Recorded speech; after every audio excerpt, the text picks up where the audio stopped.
Hello, this is your boy Miguel from the Mobile Mechanic 757. If you have a 2017 C-Class Mercedes-Benz and you're wondering where the battery's at, the battery is actually sitting on here's the driver's side, here's the passenger side.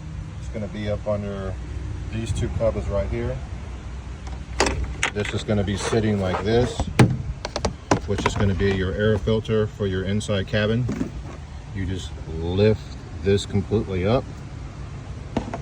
You move this first, and then you move this second, and there's your battery right there. For all those who are wondering where the battery is at. If you want to do a jump, you just move this forward, and there's your thing to jump it right there, and then you can find any kind of metal and do your jumping. So this will be sitting like this, slide it back, there you can jump this car. If you like these videos, please like, subscribe, and share. And please leave some positive comments. Thank you.